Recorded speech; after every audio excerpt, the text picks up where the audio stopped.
សន្ទុះប្រាក់ដុល្លារបានកើនឡើងលើសពី 99.5 កាលពីថ្ងៃអង្គារដោយបានស្ទុះងើបឡើងវិញបន្ទាប់ពីការធ្លាក់ចុះរបស់ខ្លួនកាលពីសប្តាហ៍មុនខណៈពេលដែលអ្នកវិនិយោគបានត្រៀមសម្រាប់រលកនៃការពន្យាពេលចេញផ្សាយទិន្នន័យសេដ្ឋកិច្ចរបស់សហរដ្ឋអាមេរិកដែលជាទិសដៅនាំផ្លូវនៃការរំពឹងទុកកាន់តែប្រសើរឡើងសម្រាប់គោលនយោបាយធនាគារកណ្ដាលរបាយការណ៍ការងារនៅខែកញ្ញាត្រូវបានតាមដានយ៉ាងដិតដល់គឺដល់ថ្ងៃប្រហ័សខណៈពេលដែលទីផ្សារកំពុងរងចាំតារាងពេលវេលាធ្វើបច្ចុប្បន្នភាពសម្រាប់សូចនាករផ្សេងៗទៀតទន្ទឹមនឹងនេះរបាយការណ៍ឯកជនសំខាន់ៗក្នុងសប្តាហ៍នេះរួមមាន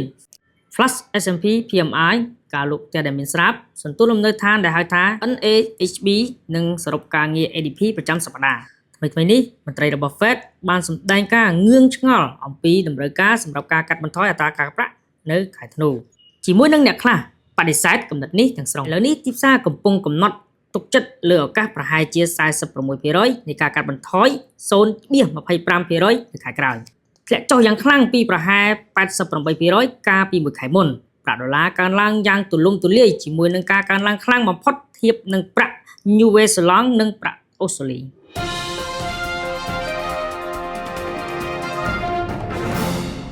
តម្លៃមាសមានស្ថិរភាពនៅជុំវិញ $4,030 នៅក្នុងមួយអោនកាលពីថ្ងៃអង្គារបន្ទាប់ពីបានកើនលើ $4,238 កាលពីសប្តាហ៍មុនខណៈដែលអ្នកវិនិយោគបានប្រឹងអំណត់រងចាំមើលការពន្យាពេលទិន្នន័យសេដ្ឋកិច្ចរបស់សហរដ្ឋអាមេរិកដែលនឹងត្រូវចេញផ្សាយនៅសប្តាហ៍នេះសម្រាប់តម្រុយទៅលើទស្សនវិស័យគោលនយោបាយរបស់ធនាគារកណ្ដាលអាមេរិករបាយការណ៍ស្ដីពីការបើកប្រាក់បៀវត្សមិនមែនកសិកម្មសម្រាប់ខែកញ្ញានៅថ្ងៃប្រហ័សនេះនឹងក្លាយទៅជាការផ្ដោតសំខាន់ខណៈពេលដែលពាណិជ្ជករនឹងញែកកំណត់ហេតុកិច្ចប្រជុំរបស់ធនាគារកណ្ដាលនៅថ្ងៃពុធនេះផងដែរ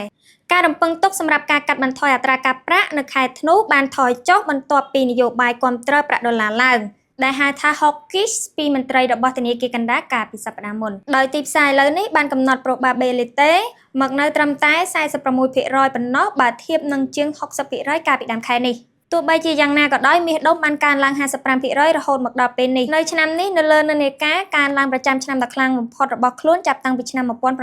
1979 ដែលត្រូវបានជំរុញកំណើនកើនឡើងដោយការទិញរបស់ធនាគារកណ្ដាលដ៏រឹងមាំនិងតម្រូវការប្រកបដោយនិរន្តរភាពពីវិនិយោគិននានាដែលកំពុងតែស្វែងរកការការពារប្រឆាំងនឹងការកើនឡើងហានិភ័យសារពើពន្ធជាអ្វីដែលត្រូវបានគេស្គាល់ថាជាការបង្កើនខ្ទង់ចំណាយរបស់រដ្ឋនិងបញ្ហាភូមិសាស្ត្រនយោបាយ